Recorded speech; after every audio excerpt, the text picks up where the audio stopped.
आइए बच्चों, आज के इस क्लास में हम बिहार बोर्ड क्लास 12 उर्दू का एक बहुत ही इंपॉर्टेंट चैप्टर जिसका नाम है अकबर इलाहाबादी, इसको हम पढ़कर समझने वाले हैं। बच्चों ये चैप्टर एग्जाम के पॉइंट ऑफ व्यू से बहुत ही ज़्यादा इंपॉर्टेंट है, इसलिए आप इस चैप्टर को बहुत ही ध्यान से समझिएगा। तो चलिए हम शुरू करते हैं। बच्चों कह रहा है अकबर इलाहाबादी, बच्चों नाम से ही साफ पता चल रहा है कि ये कहाँ के रहने वाले थे, तो इलाहाबाद के रहने वाले थे। तो एग्जाम में आता है कि अकबर की पैदाइश कहाँ हुई थी, तो इलाहाबाद में हुई थी। इनके नाम से ही साफ पता चल रहा है। आइए अब हम चैप्टर को पढ़कर समझते हैं। कह रहे अकबर, जिनका पूरा नाम अकबर हुसैन था, अक्टूबर 1845 में बामुकाम 12 जिला इलाहाबाद में पैदा हुए। अभी मैंने आपको बताया इनकी पैदाइश कहाँ हुई थी, तो इलाहाबाद में हुई थी। बाज लोगों ने बाज लोगों ने इनका सन पैदाइश 1846 लिखा है, जो दुरुस्त नहीं है।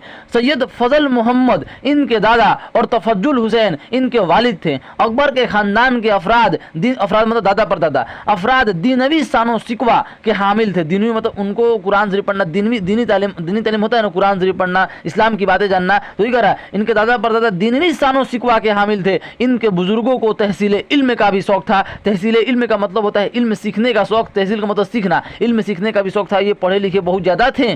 घर का माहौल मजहबी था, लेकिन अंग्रेजी तालीम और अंग्रेजों से ज़्यादा तअस्सुब भी नहीं था। ऐसा नहीं था कि वो सिर्फ अपना दीनवी तालीम ही पढ़ते थे, वो अंग्रेजी भी पढ़ते थे, अंग्रेजी तालीम भी ये सीखते थे। मतलब अंग्रेजी तालीम से इनको नफरत नहीं था, तअस्सुब नहीं था। अकबर का बचपन दाऊद नगर, सौराम वगैरह में गुजरा। 1856 में जब अकबर की उम्र 11 वर्ष की थी, इनके वालिदैन इलाहाबाद में आबाद हो गए। यहाँ अकबर का दाखिला एक मिशन स्कूल में हुआ। इससे पहले वह घर पर उर्दू, फारसी, अंग्रेजी, अरबी और रियाजी की इब्तदाई किताबें पढ़ चुके थे। मिशन स्कूल में दाखिला लिए अभी 1 बरस ही हुआ था कि गदर का हंगामा शुरू हो गया। बच्चों गदर का हंगामा समझते हैं? पहला स्वतंत्रता संग्राम कब हुआ था? 1857 में। तो उसी स्वतंत्रता संग्राम को उर्दू में गदर बोलते हैं। तो इनकी पैदाइश हुई थी 1846 में। अब पहला स्वतंत्रता संग्राम कब हुआ था? 1857 में, मतलब लगभग 12 साल के बाद। तो उस समय ये बच्चे ही थे। शुरू हो गया। गदर के बाद अकबर के खानदान की माली हालत अच्छी नहीं रही, इसलिए अकबर अपनी तालीम जारी नहीं रख सके और मुलाजमत करने लगे। अकबर ने इब्तदा में कई आरजी मुलाजमतें की। आरजी का मतलब होता है बच्चों थोड़े समय के लिए, ज़्यादा समय के लिए नहीं, थोड़े समय के लिए। आरजी मुलाजमतें मतलब थोड़े समय के लिए नौकरी की। मुलाजमत का मतलब होता है नौकरी। मसलन अर्जी नवेसी मतलब आवेदन लिखना, किसी का आवेदन लिखना, आवेदन पत्र, सर सितादारी, नायब तहसीलदारी, मसल खानी का मतलब होता है जो सरकारी फाइलें होती है उसको पढ़ने का भी इन्होंने नौकरी किया वगैरह। बाद में इन्होंने वकालत का इम्तहान पास किया और वकील हुए। वह मुंसिफ का मतलब होता है बच्चों छोटा न्यायाधीश, वकील, वह मुंसिफ और सब जज भी हुए। सब जज का मतलब होता है जज से थोड़ा सा नीचे, सब जज भी रहे। इलाहाबाद में अदालत के मुंसफी से दिसंबर 1903 में रिटायर हुए। इनके अदालती खिदमात के औज 1898 में इन्हें खान बहादुर के खिताब से नवाजा गया। रिटायरमेंट के बाद अकबर की जिंदगी परेशानियों में बसर हुई। वो मुतअद्दद मराज, मर्ज की जमा होती है बच्चों मराज, मुतअद्दद का मतलब होता है अनेक प्रकार के, वो अनेक प्रकार के मराज के शिकार हुए। अक्टूबर 1910 में इनकी बीवी का विशाल हुआ। 1913 में इनका लड़का हासिम, जिसे वह बेहद अजीज रखते थे, अजीज का मतलब होता है बहुत ही ज़्यादा प्यार करते थे, 13 वर्ष की उम्र में दागे मफारकत दे गया। उनकी सदमों से अकबर निढाल हो गए। इनमें जीने की उमंग बाकी नहीं रही। 9 सितंबर 1921 को इन्होंने इलाहाबाद में वफात पाई। अकबर अवध पंच के नौरत्नों में थे। उन्होंने शायरी के साथ साथ जरीफाना मज़ामीन भी लिखे। उर्दू अदब में वह अपनी जरीफाना शायरी के सबब मशहूर हुए। एक ज़ख़ीम कुल्लियात, ज़ख़ीम का मतलब होता है बहुत ही मोटा, और कुल्लियात का मतलब होता है किताब, एक मोटी किताब उनसे यादगार है, जिसमें उनके 4 दवावेन शामिल है। बच्चों दीवान की जमा होती है, दवावेन। दीवान मतलब जिसमें शेर व शायरी लिखा जाए, जिसमें वो अपना बात लिखे थे तो उसको हम दीवान बोलते हैं, उसकी जमा होती है दवावेन। एग्जाम में आता है दीवान की जमा क्या होती है? दवावेन होती है। आइए बच्चों अब हम इनके नज्मों को पढ़ते हैं। बच्चों बरके कलीसा यह एक जरीफाना नज्म है, और इसके मुसन्निफ है अकबर इलाहाबादी। बच्चों जरीफाना नज्म क्या होता है? बच्चों जरीफाना नज्म उस नज्म समझते हैं ना, पोएम। तो एक नज़म का प्रकार है, एक नज़म की किस्म है जिसका नाम है जरीफाना नज़्म। जरीफाना नज़्म बच्चों उस नज़म को कहते हैं जिसमें किसी की बुराई की जाए, लेकिन किसी की बुराई बच्चों उसके सामने गलत अल्फाज से नहीं की जाए, बल्कि ऐसे ऐसे अल्फाज का इस्तेमाल किया जैसे लगे कि सामने वाला मेरी तारीफ़ कर रहा है और तारीफ़ करते ही करते उसकी बुराई भी कर दी जाए, तो उसको हम बोलते हैं बच्चों जरीफाना नज़्म। कोई पूछता है कि जरीफाना नज़्म क्या होता है, उसे आप एक लाइन में बताइएगा कि एक ऐसी नज़्म जिसमें किसी की बुराई नहायत ही सादा अल्फाज से की जाए, उसे ही हम जरीफाना नज़्म कहते हैं। बच्चों बात को कहने का 2 तरीका होता है। जैसे मैं बोलूं, जैसे बच्चों मामा होता है ना बच्चों, मामा जैसे आप बोले मामा और दूसरा बच्चों बोले ए हमारे बाप के सार, दोनों बच्चों बात सेम ही है, बाप के सार को ही मामा बोलते हैं, लेकिन बात कहने का तरीका अलग अलग है। मामा कहते हैं कितना अच्छा लगता है, लेकिन आप कहिए ए मेरे बाप के सार, तो ये गलत बात है ना। तो बात को कहने का दो तरीका होता है। तो उसी तरह किसी की बुराई करना है तो गलत अल्फाज आप मत इस्तेमाल कीजिए, बल्कि ऐसे ऐसे अल्फाज इस्तेमाल कीजिए कि उसे बुरा भी ना लगे सुन के, और उसे समझ में भी आ जाए कि ये मेरी बुराई कर रहा है। तो उसे हम जरीफाना नज्म कहते हैं। और ये जरीफाना नज्म बच्चों किस पर लिखा गया है, इसका हेडिंग क्या है, बरके कलीसा। बच्चों बर्क का मतलब होता है चमक बिजली, और कलीसा का मतलब होता है चर्च। मतलब चर्च किस में होता है बच्चों, ईसाई जो हाँ पूजा करते हैं उसको हम चर्च बोलते हैं। तो इसमें बच्चों दिखाए हैं अकबर इलाहाबादी के किस तरह जो मुसलमान हैं वो ईसाइयत को फॉलो कर रहे हैं, उनको कॉपी कर रहे हैं। मतलब अंग्रेजी तालीम सीखना, उनके हर बात को मानना, उनको एकदम फॉलो करना अंधों की तरह, अपने कौमों मिल्लत को, अपने मजहब को वो भूल रहे हैं। उसी पर वो इस नज़म को लिखे हैं, और उस जो ईसाई धर्म है उसकी वो बुराई किए हैं, लेकिन बहुत ही नहायत ही सादा अल्फाज के साथ, मतलब खराब अल्फाज से वो बुराई नहीं किए हैं। तो उसी का नाम बच्चों रखा गया है बरके कलीसा। आइए अब हम चैप्टर को पढ़कर समझते हैं। और रात उस मिस से कलीसा में हुआ मैं दो चार, हाय वो हुस्न व सोखी व नजाकत व उभार, जुल्फे पेंचा में व सजधज के बलाएं भी मुरीद, कदेराना में वो चमखम के कयामत भी शहीद, आंखें वो फितना दौरा के गुनहगार करें, गाल व सुबह दरक्षा के कि मलिक प्यार करे, गरम तकरीर जिसे सुनने को सोला लपके, दिल में दिलकश आवाज सुनकर जिसे बुलबुल झपके, दिलकसी चाल में ऐसी कि सितारे रुक जाएं, सरकसी नाज में ऐसी कि गवर्नर झुक जाएं, आतिशे हुस्न से तकवा को जलाने वाली, बिजलियाँ लुत्फे तबस्सुम से गिराने वाली, पहलुए हुस्ने बयां सूखी तकरीर में गर्क, तुर्की व मिस्र व फलस्तीन के हालात में बर्क, पिस गया लुट गया दिल में शिकस्त ही ना रही, सुर थे तमकीन के जिस गीत में वह गीत ही ना रही, जब्त के अज़्म का उस वक्त असर कुछ ना हुआ, या हफीजू का किया वर्द मगर कुछ ना हुआ। समझिए बच्चों यहाँ से क्या करें, पहले ही जितना भी ये मिसरा है सब में बच्चों उस औरत की, इसमें एक औरत का बयान किया और ये दिखाए हैं कि किस तरह मुसलमान जो हैं किसी के हुस्न के चक्कर में आकर अपने इस्लाम को, अपने कौम मिल्लत को छोड़ देते हैं, और उसका धर्म, उसका जो मजहब है, उसका जो रिलीजन है वो एक्सेप्ट कर लेते हैं, और अपने मजहब को, अपने इस्लाम को वो गलत बोलते हैं। तो वो इसमें एक हसीन लड़की, एक औरत, एक लड़की का वो हुस्न को बयान किए हैं। रात उस मिस से कलीसा में हुआ मैं दो चार, हाय वो हुस्न मतलब उसको कितनी बहुत ज़्यादा उसकी खूबसूरती को वो बयान किए हैं। तो अब बच्चों कह रहे हैं कि पिस गया लुट गया दिल में शिकस्त ही ना रही, मतलब जैसे ही मैंने उसको देखा तो मैं उस पर फिदा हो गया, पिस गया लुट गया दिल में शिकस्त ही ना रही, सुर थे तमकीन के जिस गीत में वो गीत ही ना रही। लेकिन मैं बहुत ही ज़्यादा अपने आप को, मतलब मैं ज़्यादा किसी के चक्कर में पड़ता नहीं, लेकिन क्योंकि मेरा भी कुछ वजूद है, लेकिन सबको मैंने छोड़ दिया। सुर थे तमकीन के जिस गीत में वो गीत ही ना रही, अब मैं वो नहीं रहा, मैं उस पर फिदा हो गया। जब्त के अज़्म में, जब्त का मतलब होता है बच्चों जज्बात, जब्त के अज़्म में, जज्बात में उस वक्त असर कुछ न, जज्बात का उस वक्त असर कुछ ना। मैंने आपको अपने आप को समझाया कि छोड़ो ये सब के चक्कर में नहीं पड़ना चाहिए, लेकिन जज्बात को मैं कंट्रोल नहीं कर पाया। या हफीजू मतलब खुदा, हफीजू खुदा का अनेक नाम है, तो उसमें एक नाम है हफीजू, मतलब खुदा को भी मैंने याद किया कि मुझे इससे बचाओ, लेकिन कुछ नहीं हुआ, कुछ असर नहीं हुआ। या हफीजू का किया वर्द, उनको याद किया मगर कुछ ना हुआ। अर्ज की मैंने कि ऐ गुलशने फितरत की बाहर, अब उनसे वो बोलते हैं, उस लड़की से ये बोलते हैं, अर्ज की मैंने कि ऐ गुलशने फितरत उस लड़की को बोल रहे हैं, बल्कि उस मिस को बोल रहे हैं गुलशने फितरत, अर्ज की मैंने कि ऐ गुलशने फितरत की बाहर, दौलतो इज्जतो व ईमा तेरे कदमों पे निसार, मतलब मैं तुम पर फिदा हो चुका हूँ, तू अगर अहदे वफा बांध के मेरी हो जाए, सारी दुनिया से मेरे कुल्ब को सिरी हो जाए। अहदे वफा का मतलब होता है कसम खा लो कि अब मैं तुम्हारा हूँ और तुम मेरी हो, सारी दुनिया से मेरे कुल्ब को सिरी हो जाए। शौक के जोश में मैंने जो ज़बान यूँ खोली, ना जो अंदाज से त्योरी को चढ़ाकर बोली, तेवर समझते हैं, उसका तेवर बहुत ज़्यादा है। त्योरी का मतलब होता है थोड़ा सा आँख को चढ़ाकर बोली, गैर मुमकिन है मुझे उन मुसलमानों से, बुए खून आती है इस कौम के इंसानों से, लन तराने किया लेते हैं नमाजी बनकर, हमले सरहद पर किया करते हैं गाजी बनकर, कोई बनता है जो महदी तो बिगड़ जाते हैं, आग में कूदते हैं तोप से लड़ जाते हैं, गुल खिलाए कोई मैदान में तो इतरा जाएं, पाए समाने एकामत तो क़यामत ढाएं, मुतमईन हो कोई क्यों करके यह नेक निहाद है हुनूज इनकी रगों में असरे हकीमे जिहाद, दुश्मने सब्र की नजरों में लगावट पाई, कामयाबी की दिलजार ने आहट पाई, अर्ज की मैंने कि ए लज्जते जा राहते रूह, अब जमाने पे नहीं है असरे आदमो नू। यहाँ पर वो मुसलमानों की बुराई कर रही है कि मुझे बुए खूं आती है मुसलमानों से, बुए खूं आती है इस कौम के इंसान। जब ये कहता है कि मैं तुमसे प्यार करता हूँ, तो वो लड़की कहती है, वो ईसाई रहती है, वो कहती है कि मुझे मुसलमानों से बहुत ज़्यादा नफरत है, ये आतंकवादी होते हैं। तो वही अब कह रहे हैं कि अर्ज की मैंने, ये बोलते हैं अर्ज की मैंने कि ए लज्जते जा राहते रूह, अब जमाने पे नहीं है आसरे आदमो नू। आदम अलैहिस्सलाम कब जानते, तो वो कह रहे हैं, ये कह रहे हैं अपने अब इस्लाम की बुराई कर, अपने मुसलमान लोगों की बुराई कर रहे हैं, कह रहे हैं कि अब ज़माने पर आदम अलैहिस्सलाम का अब कोई असर नहीं है, वो अब चले गए, अब मुसलमान पहले के जैसे नहीं, अब बुराई करेंगे, क्योंकि उससे प्यार करते हैं, ताकि उसको जीतने के लिए, उसका मन जीतने के लिए। सजरे तूर का इस बाग में पौधा ही नहीं, सजरे तूर का मतलब होता है सच्चाई का पेड़, सजर का मतलब पेड़ और तूर का मतलब होता है सच्चाई, सच्चाई का इस बाग में पौधा ही नहीं। अब मुसलमान सच्चे नहीं है, बुराई कर रहे हैं मुसलमानों की। गेसुए हूर का इस दौर में सौदा ही नहीं, गेसुए का मतलब होता है बच्चों परी, परी मतलब जो जन्नत की परी हैं उसको बोला जाता है गेसुए हूर का इस दौर में सौदा ही नहीं। वो कह रहे हैं कि अब मुसलमानों में कुछ नहीं है, पहले मुसलमान अब पहले के जैसे नहीं है, और वो पूरी तरह से बदल चुके हैं, सही बात है।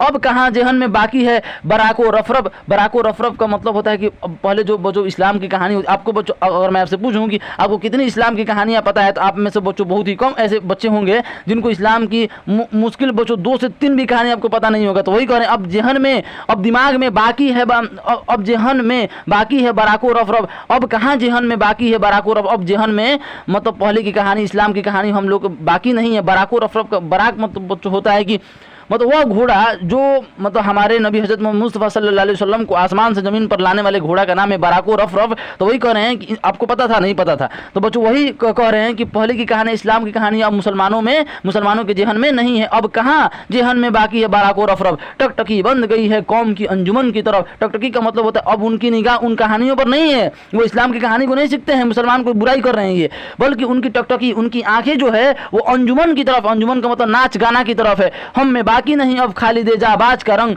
खालिद बच्चों इस्लाम के बहुत ही ज़्यादा जाबाज एक आर्मी सैनिक थे, तो तुलना कर रहे हैं कि हमें बाकी नहीं अब खालिद जाबाज का रंग। अब मेरे अंदर जो, हम लोग के अंदर जो हौसला है, मुसलमानों के अंदर जो हौसला है वो खालिद के जैसा नहीं है। दिल पे गालिब है फ़कत हाफिज सिराज का रंग। सिर्फ हम लोग कुरान शरीफ पढ़ते हैं, रटते हैं, सिर्फ हम लोग को इतना ही आता है, हम लोग के अंदर अब जज्बा नहीं है। दिल पे गालिब है, दिल पे मतलब कायम है फ़कत हाफिज सिराज का रंग। या ना वो नारे तकबीर ना वो जोशे सिपाह, सब के सब आपस ही में पढ़ते हैं सुभान अल्लाह। अब हम लोग के अंदर वैसा जोश नहीं है, ना हम पहले के जैसे, ना हम लोग पहले के जैसे फौज रहे हैं, ना हम सिपाह का मतलब होता है सैनिक, और ना ही हम लोग के अंदर उतनी तेज आवाज़ है। जौहर तेग मुजाहिद तेरे आबरू पे निसार, नूर ईमा का तेरे आईना रू पे निसार। उठ गई सफ़े खातिर से वह बहसे बदोनेक, बहसो बदोनेक कह रहे हैं इसको, मिस को कह रहे हैं, मतलब से ये बहस ही तो कर रही थी, तो उसको कह रहे हैं बहसे बदोनेक।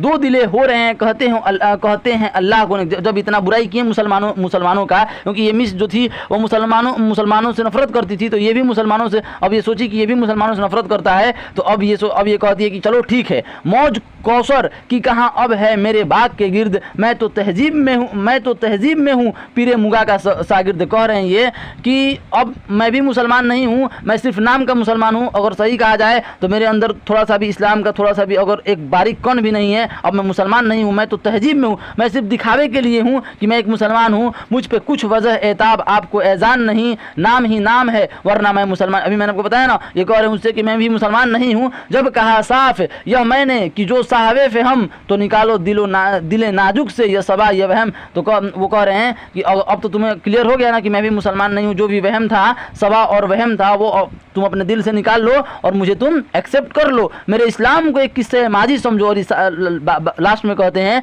कि मेरा जो इस्लाम है उसको किस्से माजी समझो। माजी का मतलब जो बीत गया, अब मैं मुसलमान नहीं हूँ, हंस के बोली के तो फिर मुझको भी राजी समझो। वो दोनों एक हो गए। जब ये अपना इस्लाम छोड़ दिए तब वो बोल दी कि ठीक है अब तुम मुझको भी राजी समझो। आइए बच्चों इसके लफ्ज़ माना को समझ जाते हैं। कलीसा गिरजा ईसाइयों की इबादत गाह, 2-4 होना, मुलाकात होना, सामना होना, जुल्फे पेंचा बल खलाई हुई जुल्फ मतलब घुंघराले बाल, राना हसीन नाजुक नरम, दरख्सा चमकता हुआ, मलिक फरिश्ता, फितना फसाद शौक, छिपक जाना शर्माना, तकवा खुदा का खौफ परसाई, बर्क बिजली, सुर इल्म मौसीकी की इस्लाह आवाज़ के साथ दर्जों में से एक होता है ना बच्चों, सारे गामा पौधनी, तो वही सुर होता है, 7 सुर होते हैं। तमकीन मर्तबा इज्जत, गीत नगमा, सिकत ताकत, सीरी आसूदगी, त्योरी नज़र निगाह पेशानी, लंतरानी लेना, जीनक मारना, महदी पेशवा मुसलमानों से महदी मतलब जो लड़ने वाले होते हैं आर्मी, गुल खिलाना, फसाद खड़ा करना, कोई अनोखा काम करना, अकामत करार, नेक नेहाद, नेक नफ्स, हुनूज अभी तक, रफ रफ वह जानवर जिस पर पैगंबर शबे मेराज बरात के बाद आसमान पर, अभी मैंने आपको बताया था कि रफ रफ क्या है बच्चों, हजरत मोहम्मद मुस्तफ़ा सल्लल्लाहु अलैहि वसल्लम को आसमान से जमीन पर लाने वाला घोड़ा, सिपाह फौज लश्कर जौहर खासियत खूबी खातिर दिल दंदौला सिकी वहमी मुतजहबज पीरे मुगा शराब बेचने वाला एताब मलामत गुस्सा साहबे फ़हम समझदार। आइए बच्चों, अब जो मैंने आपको पढ़ाया बरके कलीसा, इसके बारे में यहाँ पर दिया है, इसको पढ़ना बहुत ज़्यादा ज़रूरी है। आपने पढ़ा अकबर इलाहाबादी उर्दू के नुमाइंदा नज़्म गो 16 में शुमार होते हैं। बरके कलीसा उनकी बेहतरीन नज़मों में से एक है। अकबर इलाहाबादी की ज़्यादातर नज़मों में अंग्रेज़ी तहजीब व तमद्दुन को हदफ़े मलामत बनाया गया। हदफ़े मलामत का मतलब होता है उनकी बुराई का निशाना बनाया गया है, वो बुराई करते हैं। आज बच्चों कितना हम लोग अंग्रेज़ी बातों को फॉलो करते हैं, हमें करना नहीं चाहिए, हमें अपने आप पर भरोसा करना चाहिए। तमद्दुन को हदफ़े मलामत बनाया गया है। इस नज़्म में भी ऐसा ही किया गया है। इस नज़्म के इब्तिदाई चंद अशआर में, इब्तिदाई का मतलब है शुरुआत, इस नज़्म के इब्तिदाई चंद अशआर में बहुत ही दिलकश अंदाज से एक अंग्रेज़ मैम के हुस्न की तारीफ़ की गई है, लेकिन इस तारीफ़ में तंज का नस्तर काम करता हुआ दिखाई देता है। तारीफ़ तो करते हैं लेकिन साथ में वो बुराई भी कर देते हैं, लोगों को पता भी नहीं चलता है। बात को कहने का बहुत ही अनोखा तरीका है बच्चों, कि सामने वाले की अगर बुराई करना है तो बात को ऐसे बोलो उसे पता भी ना चले और आप उसकी बुराई भी कर दो, उसे समझ में भी आ जाए। इस नज़्म में शायर ने मुसलमानों की बदहाली और बेहरा रवि को तंजिया अंदाज में पेश किया है। शायर ने मुसलमान बुजुर्ग पैगंबरों सहाबा के वाक़यात की तरफ इशारा करते हुए अहद हाजिर के मुसलमानों को गैरत दिलाने की कोशिश की है। बच्चों इसमें क्या किए हैं हम अकबर इलाहाबादी कि मुसलमानों के बुजुर्ग पैगंबरों व सहाबा, जो पैगंबर थे हमारे सहाबा थे, उनसे कंपेयर किए हैं आज के मुसलमानों को, वाक़यात की तरफ इशारा करते हुए। अहद हाजिर का मतलब होता है अभी जो ज़माना चल रहा है, अभी के ज़माने के मुसलमानों की तुलना वो पहले के पैगंबरों व सहाबा से करते हैं कि उनमें और इनमें कितना फ़र्क है। गैरत दिलाने की कोशिश की है। इस नज़्म के ज़रिए वो मुसलमानों के दिलों में नई रोशनी भरने की कोशिश करते हैं। वह ऐसे मुसलमानों को हम हदफ़े मलामत बनाते हैं जो अंग्रेजी तहजीब को ही सब कुछ समझते हैं। बहुत से बच्चों ऐसे मुसलमान हैं जो अंग्रेजों को ही सब कुछ समझते हैं कि वही मेरे बाप हैं, वही मेरे सब कुछ हैं, लेकिन ऐसा नहीं है। हमें अपने कौम पर, हमें अपने इस्लाम पर भरोसा करना चाहिए। इस नज़्म में एक छोटी सी दास्तान इश्क भी पेश की गई है और ये दिखाने की कोशिश की गई है कि आज के लोग आरजी मोहब्बत का मतलब होता है बच्चों थोड़े समय के लिए, एक ऐसा मोहब्बत जो थोड़े समय के लिए चले। फॉर एग्जाम्पल बच्चों, ये तो अपना उसको राज़ी करने के लिए अपना इस्लाम तो ये छोड़ दिए, लेकिन अगर इनसे भी कोई अगर ज़्यादा अच्छा मिलेगा तो उसके पास चली जाएगी, तो वही करें। आरजी मोहब्बत, ये मोहब्बत ज़्यादा दिन तक चलने वाला नहीं है, आरजी है, थोड़े समय के लिए चलने वाला है। आरजी मोहब्बत और महबूब के लिए अपने दीन और मजहब को भी छोड़ने के लिए तैयार रहते हैं। इस नज़्म के जरिए अकबर इलाहाबादी इस्लाह कौम का काम करते। इस्लाह कौम का मतलब होता है कि वो संदेश देते हैं, वो मैसेज देते हैं कि हमें ऐसा करना नहीं चाहिए। तो बच्चों ये इस चैप्टर में बस इतना ही था। आइए अब हम इसके क्वेश्चन आंसर को समझ लेते हैं। और अकबर इलाहाबादी किस तरह के शायर थे? जरीफाना नज़्म के वो शायर थे। अकबर किस पर्चे के नौरत्नों में शुमार होते थे? बच्चों अकबर जो थे वो अवध पंच के नौरत्नों में शुमार, बहुत इंपॉर्टेंट एग्जाम में आता है। तो बच्चों मैंने यहाँ पर आपके लिए लिख दिया है, देखिए नज़्म, बस बच्चों ये क्वेश्चन यहाँ पर है, मैंने सिर्फ आंसर लिखा है। नज़्म बरके कलीसा के खालिक का नाम अकबर इलाहाबादी है। शायर को बच्चों आप कहेंगे कि बरके कलीसा याद कैसे रखें कि बरके कलीसा का मुसन्निफ अकबर इलाहाबादी है? तो बच्चों समझिए, अकबर, इसमें बच्चों बर आ रहा है और बर्क में भी बच्चों बर आ रहा है, तो बर इसको बोलते हैं फोनो, मतलब दोनों में बर आ रहा है। तो इससे आप याद रखिएगा बरके कलीसा अकबर इलाहाबादी, इसमें अकबर में बर आ रहा है और बरके कलीसा में भी बर आ रहा है। तो इसे याद रखिएगा, या ऐसे याद रखिएगा कि एक कलश है। कलश समझते हैं बच्चों? कलश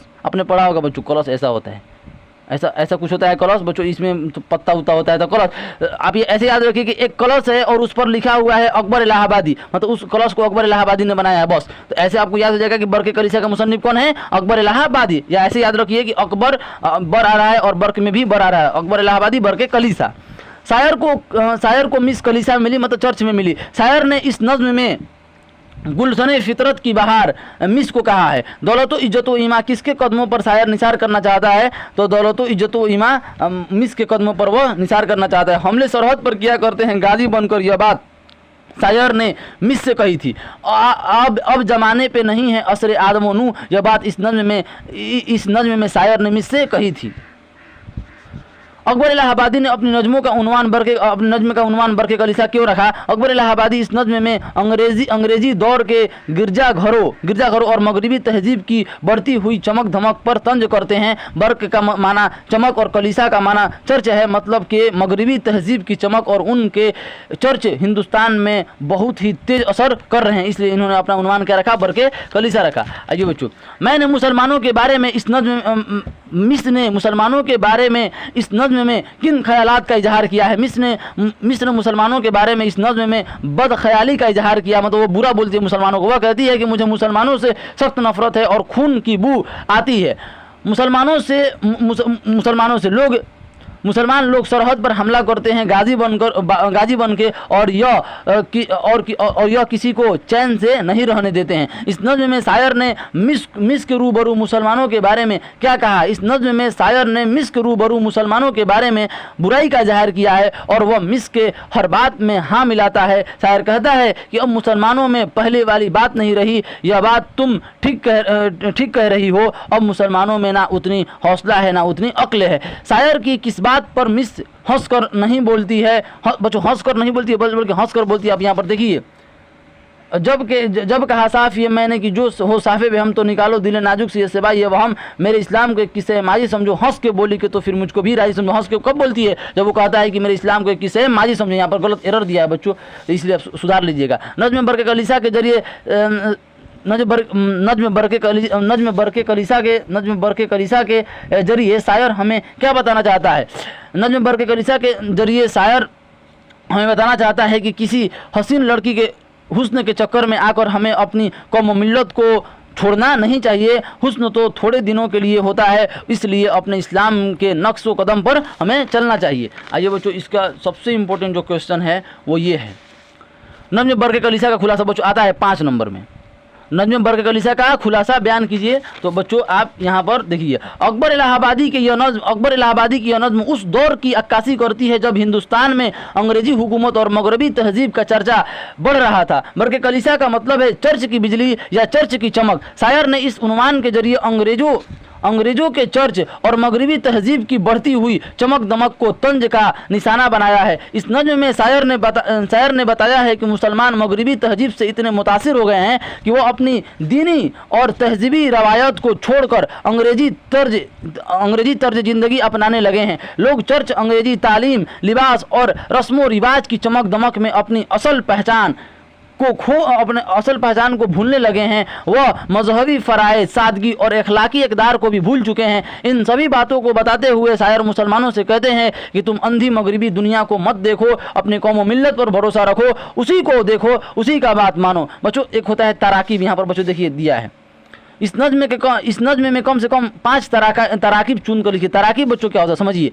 तराकीब 2 या 2 से ज़्यादा लफ्ज़ों का ऐसा जोड़ जो अगर अलग अलग होते हैं तो उनका माना नहीं निकलता है, जब वो जोड़े में आते हैं तो उनका माना निकल जाता है, उसे हम तराकीब बोलते हैं। बच्चों मिसाल, बर्क का मतलब होता है चमक और कलीसा का मतलब होता है चर्च। अब बोलिए बर्क चमक और दूसरे 5 मिनट के बाद बोलिए कलीसा, मतलब कुछ माना नहीं निकल रहा है लेकिन सब साथ में बोल दें बर्क कलीसा, तो इसका मतलब होता है चर्च की चमक। तो जब 2 लफ्ज़ आपस में जुड़ जाते हैं तो एक नया माना निकल जाता है और उसी को बच्चों हम तराकीब बोलते हैं। दिली सुकून, दिल बोल दीजिए और थोड़ा समय के बाद सुकून बोल दीजिए तो बच्चों माना नहीं निकलता है, लेकिन दिली सुकून बोल दीजिए तो इसका मतलब दिल का सुकून। बच्चों एक है मुसद्दद अल्फाज, ऐसे अल्फाज जिनमें तकरार पाई जाती है। ऐसे अल्फाज जिनमें तकरार पाई जाती है, बात को अगर बहुत ज़्यादा इफेक्टिव बनाना है तो हम ऐसे अल्फाज को बोलते हैं। तो ऐसे अल्फाज जिनमें तकरार पाई जाती है, ऐसे अल्फाज को हम मुसद्दद अल्फाज बोलते हैं। मिसाल बच्चों, बातचीत बोलता है ना, बातचीत कर रहे हो, खेल कूद, लड़ाई झगड़ा, तो इनमें तकरार है ना, बात को हम इफेक्टिव बनाने के लिए ऐसे शब्द का इस्तेमाल करते हैं।